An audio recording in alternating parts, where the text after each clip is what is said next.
everyone, and welcome back to my channel. I hope that you guys are all enjoying your countdown to Christmas. I know that we sure are here, and we're just trying to get some cookies made, and I thought, you know what, I'm just going to show you guys three. I hope I'm going to get to making three. Just three different recipes that are some of our very, very favorite recipes. First up is a recipe that we call candy cane cookies, and that is because Warren's dear mom used to actually roll these out and make them into these beautifully shaped candy cane cookies. I did that once, and that was the end. I don't think I ever did it again. So we just used this dough and then put it through a cookie press. So that's what we're going to be doing. Tonight we are just doing red. And I use these Wilton, this is called Red, and I don't know, Peter said it isn't red, but it's red enough for us. So this is just a really nice soft dough. It is a mix of butter and shortening, and it just makes a really nice dough for using with the cookie press. So if you're not familiar with a cookie press, I think this is the Miro brand. It's basically a tube. You put your dough into there, and then you put some sort of little shape, whoops, into the lid here. Put that, screw that in place, and then we'll just kind of turn this down, and we'll just push the cookies right through onto the pan. So tonight we're just going to make, I think Peter's calling these wreaths, or maybe poinsettias. I made that one by myself. You sure did. Yay! All right, so as you can tell, if you guys are brand new to using a cookie press, okay, not so close. It does definitely take a little practice. You can see if you turn it too much, this is what it looks like. So it takes a little practice.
All right, the first pan just came out, and so I'm going to let these cool for a couple minutes, because that's what I find the key to having a really good cookie is to actually underbake it slightly by even upwards of 2 minutes, and then I always just let it sit on the pan for 2 minutes to kind of finish baking, but not in the intense heat.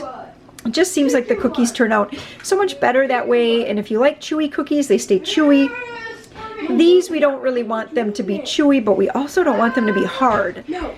So if you hear that in the background, that's Joseph throwing stuffed animals around, pretending to be Shrek and hollering at Donkey. So as those cool, I'm going to move on to another recipe, which I guess I got out the wrong recipe. But what I'm going to make next is called butter cookies. It is the simplest and yummiest holiday cookie ever. But at Christmas, I always love to do them in red and green. And so we're gonna do those next. Here's the recipe for the next cookies, butter cookies. And I'm just gonna make one recipe. Typically I would do two, but I really wanna try to get through three. types of cookies here tonight. So we're just going to do one single recipe of each. So this is the one.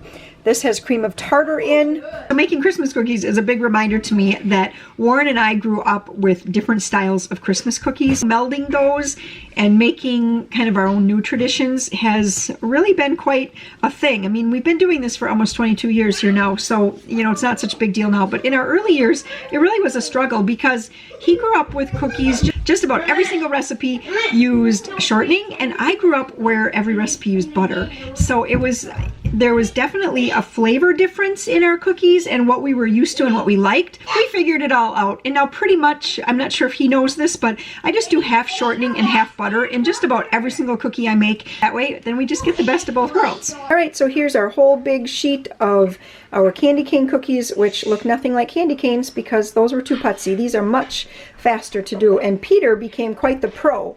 Some of these, well, I mean, Maria became a pro at it too, but wow, they really did a good job. I think their learning curve was a lot faster than mine. Now over here for the butter cookies, I have the dough all mixed up, and the secret ingredient to this recipe, well, besides love, because love is the key ingredient to all good cookies, but anyways, the key real ingredient is cream of tartar. I don't know what it is about cream of tartar, but it just seems like we love cookies with cream of tartar. This is my best cookie, and this is Maria's best cookie. Yes. So for the butter cookies, we always roll them in sugar, like I told you before, and this time I've chose red. Oh, well. Yep, Joe wants to talk to us. Oh, well, So when I make these cookies, I always flatten them slightly, which actually I do with pretty much all my cookies because it just gives them a nicer shape when they bake, and then they also bake more evenly and faster. All right, here they come out. Again, I just slightly underbake these and then let them sit up here for about 2 minutes to finish up. Peter's gonna slip those in for us. Yummy. It definitely looks like 2 batches of cookies have already gotten done. Things are getting pretty messy here. This is the 3rd thing that I'm going to make tonight, and this is these are called mixed nut bars. I have not made these in probably, let me think here, Amber's 17, so I don't think I've made these since she was probably about 6 years old or so.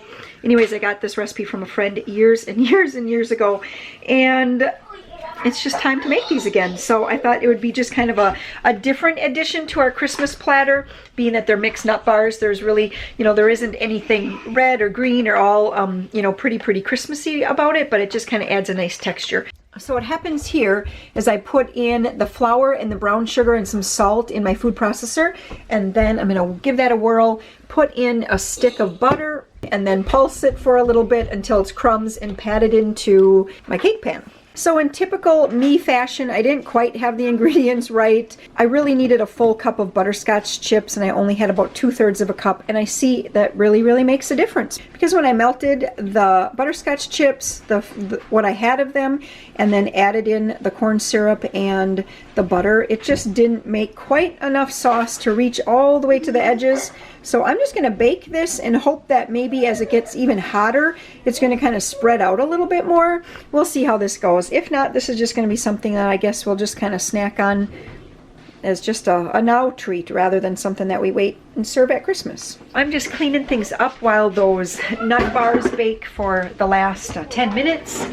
And it's going to be time to get those kids to bed and just try to get our evening back to you know, just somewhat a regular evening. So we're going to read some stories and things like that, and then get everybody into bed because I'm bushed. And it is only, yeah, it's only 7:30, so it's not like it's super late, but we went straight from supper right into cookies.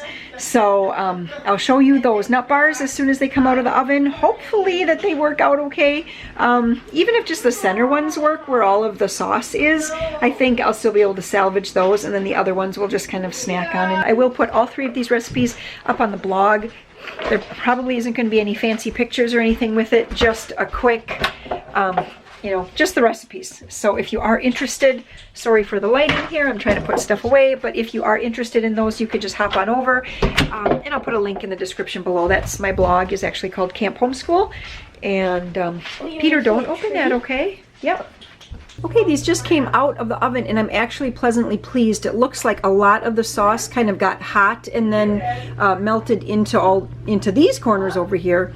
Not so much in this corner over here, but we'll see. I thought, it seems like the last time when I made these, it seemed like the sauce almost covered, you know, the butterscotch sauce, it seemed like it covered the nuts more. And these seem to be sticking out. So not quite how I had planned. I'm not going to give up on these though.